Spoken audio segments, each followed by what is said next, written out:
Shafi പറമ്പിലിനെതിരെ VK. Sreekandan MP. ആരോപണ വിധേയനായ രാഹുലിനെ ഉയർത്തിക്കൊണ്ടുവന്നതിൽ ആർക്കെങ്കിലും എന്തെങ്കിലും പങ്കുണ്ടോ എന്ന് പാർട്ടി പരിശോധിക്കും.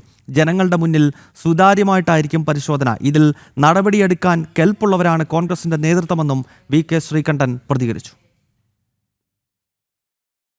അരുൺ ആലത്തൂർ ഈ വാർത്തയുടെ വിശദാംശങ്ങളുമായി ചേരുകയാണ്. അരുൺ, ഈ വിവാദമുണ്ടാകുന്ന ഘട്ടത്തിൽ, അതായത് രാഹുലിനെതിരെ ഈ ലൈംഗിക അതിക്രമ പരാതികൾ വ്യാപകമായി ഉയരുന്ന പശ്ചാത്തലത്തിലൊക്കെ ആദ്യഘട്ടത്തിൽ രാഹുലിനെ പ്രതിരോധിക്കുകയും പിന്തുണയ്ക്കുകയും ചെയ്ത നേതാക്കന്മാരുടെ പട്ടികയിൽ ഒരാളാണ് ഈ പാലക്കാട് എം.പി. വി.കെ. ശ്രീകണ്ഠൻ. അന്ന് ഷാഫിയും ശ്രീകണ്ഠനുമൊക്കെ മത്സരിച്ച് രാഹുലിനെ പിന്തുണയ്ക്കുകയായിരുന്നു. ഇപ്പോൾ കാര്യങ്ങൾ കൈവിട്ടു പോയി. പാർട്ടിയിൽ നിന്നുൾപ്പെടെ രാഹുലിനെ പുറത്താക്കി കഴിഞ്ഞിരിക്കുന്നു. ഈ പശ്ചാത്തലത്തിൽ വി.കെ. ശ്രീകണ്ഠൻ രാഹുലിനെ തള്ളുന്നുവെന്ന് മാത്രമല്ല, രാഹുലിനെ എല്ലാ കാലത്തും പ്രൊമോട്ട് ചെയ്തിരുന്ന ഷാഫിയെ കൂടി തള്ളുകയാണല്ലേ?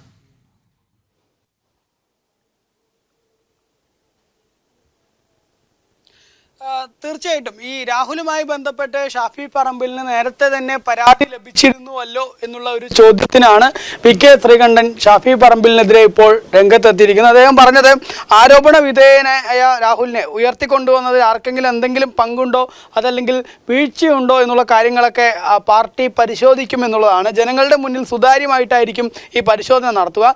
ഇതിൽ നടപടിയെടുക്കാൻ കെൽപ്പുള്ളവരാണ് കോൺഗ്രസ് നേതൃത്വം എന്ന തരത്തിലായിരുന്നു വി.കെ. ശ്രീകണ്ഠൻ്റെ ഈ ഒരു പ്രതികരണം എന്നുള്ളതാണ്. നേരത്തെ ഗൗതം പറഞ്ഞതുപോലെ തന്നെ രാഹുൽ മാങ്കൂട്ടത്തിലുമായി ബന്ധപ്പെട്ട് രാഹുൽ ആദ്യം പാലക്കാട് തെരഞ്ഞെടുപ്പിന് മത്സരിക്കുന്നതിന് വേണ്ടി പാലക്കാട്ടേക്ക് വരുമ്പോൾ രാഹുൽ ഇവിടെ വേണ്ട, പകരം കെ മുരളീധരൻ മതി എന്നുള്ളൊരു നിലപാട് സ്വീകരിച്ചവരായിരുന്നു പാലക്കാട്ടെ DCC പ്രസിഡന്റ് എ തങ്കപ്പനും അതുപോലെ തന്നെ വി.കെ. ശ്രീകണ്ഠൻ MP ഉൾപ്പെടെയുള്ള ആളുകൾ. ഇവർ കെ മുരളീധരനെ ഇവിടെ മത്സരിപ്പിക്കണമെന്ന് ആവശ്യപ്പെട്ട് നേതൃത്വത്തിന് കത്ത് നൽകുന്ന സ്ഥിതി വരെ ഉണ്ടായിരുന്നു. പക്ഷേ ഷാഫി പറമ്പിലിൻ്റെ ആ പക്ഷത്തിൻ്റെ ഒരു നിർബന്ധ ബുദ്ധിക്ക് വഴങ്ങിയാണ് പിന്നെ രാഹുൽ മാങ്കൂട്ടത്തിലിനെ തന്നെ പാലക്കാട് കൊണ്ടുവന്ന് മത്സരിപ്പിക്കുന്ന ഒരു സ്ഥിതി ഉണ്ടായത്. ഏതായാലും അതിനുശേഷം രാഹുൽ പാലക്കാട് മത്സരിച്ച് വിജയിച്ചതോടുകൂടെ തന്നെ പിന്നീട് ഈ വി.കെ. ശ്രീകണ്ഠൻ ആണെങ്കിലും അതല്ലെങ്കിൽ എ തങ്കപ്പൻ എന്ന DCC പ്രസിഡന്റ് ആണെങ്കിലും ഒക്കെ രാഹുലിൻ്റെ പക്ഷത്ത് ചേരുകയും രാഹുലിനെ നിരന്തരം ന്യായീകരിച്ച് സംസാരിക്കുന്ന സ്ഥിതിയൊക്കെ ആയിരുന്നു കഴിഞ്ഞ കുറേയേറെ ദിവസങ്ങളായി കണ്ടുകൊണ്ടേയിരുന്നത്. പക്ഷേ ഇപ്പോൾ ഒടുവിൽ രാഹുലിനെ പിന്തുണച്ചാൽ ഒരു തരത്തിലും മുന്നോട്ട് പോകാൻ കഴിയില്ല എന്നുള്ള തിരിച്ചറിവിൻ്റെ അടിസ്ഥാനത്തിൽ പാർട്ടിയിൽ നിന്നും കൂടെ ഈ ഒരു ഗത്യന്തരവുമില്ലാതെ കോൺഗ്രസിൽ നിന്ന് പുറത്താക്കുന്ന ഉൾപ്പെടെയുള്ള നടപടികൾ കോൺഗ്രസ് സ്വീകരിച്ചതോടുകൂടെയാണ് ഇപ്പോൾ വി.കെ. ശ്രീകണ്ഠൻ ഉൾപ്പെടെ മലക്കം മറിഞ്ഞ് നിലപാട് മാറ്റി രംഗത്തെത്തിയിരിക്കുന്നത്. പക്ഷേ അപ്പോൾ പോലും ശ്രദ്ധേയമായിട്ടുള്ള കാര്യം വി.കെ. ശ്രീകണ്ഠൻ ഷാഫി പറമ്പിലിനെതിരെ കൂടി ഇപ്പോൾ രംഗത്തെത്തിയിരിക്കുന്നു എന്നുള്ളതാണ്. അതായത് ഷാഫിയാണ് ഈ രാഹുലിൻ്റെ എല്ലാ കാര്യങ്ങളും അറിഞ്ഞിട്ടും ഈ രാഹുലിനെ യൂത്ത് കോൺഗ്രസിൻ്റെ സംസ്ഥാന അധ്യക്ഷ സ്ഥാനത്തേക്ക് ഉയർത്തിയതാണെങ്കിലും അതല്ലെങ്കിൽ പാലക്കാട്ടെ വോട്ടർമാർക്കിടയിൽ ഇവിടെ മത്സരിപ്പിക്കുന്നതിന് ഇവിടെ തന്നെയുള്ള കഴിവുള്ള നിരവധി കോൺഗ്രസ്സുകാരെ മാറ്റി നിർത്തിക്കൊണ്ട് രാഹുലിനെ പത്തനംതിട്ടയിൽ നിന്ന് പാലക്കാട്ടേക്ക് കൊണ്ടുവരുന്നതിനൊക്കെ വേണ്ടി പ്രവർത്തിച്ചത്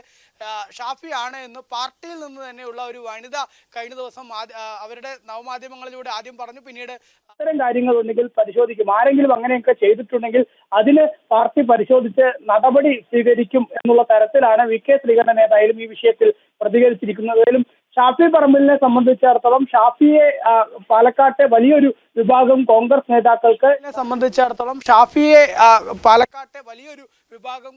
നേതാക്കൾക്ക് ഷാഫിയോടും വലിയ അതൃപ്തി ഉണ്ട് എന്നുള്ളതിൽ സംശയമില്ല. അത് തന്നെയാണ് ഇപ്പോൾ ശ്രീകണ്ഠൻ ഇപ്രകാരമാണ്. അതായത് രാഹുൽ മാങ്കൂട്ടത്തിലിനെ പാലക്കാട്ടേക്ക് കൊണ്ടുവന്ന് ഇത്തരത്തിൽ പാലക്കാട്ടെ ജനങ്ങളുടെ മുന്നിൽ കോൺഗ്രസിന്റെ ഒരു അഭിമാനം അത് തകരുന്ന തരത്തിലേക്ക് കാര്യങ്ങൾ എത്തിയിട്ടുണ്ടെങ്കിൽ അതിന് ഏറ്റവും ഒന്നാമത്തെ കാരണക്കാരൻ എന്നുള്ളത് ഷാഫി പറമ്പിലാണ് എന്നുള്ളത് തന്നെയാണ് നേതാക്കൾക്കിടയിൽ ഉൾപ്പെടെ അഭിപ്രായമുള്ളത്. അതുകൊണ്ട് തന്നെ ഷാഫി പറമ്പിലിനെതിരെ വരും ദിവസങ്ങളിലും കൂടുതൽ നേതാക്കൾ രംഗത്തെത്താനുള്ള സാധ്യതയും കാണുന്നു എന്നുള്ളത് തന്നെയാണ്.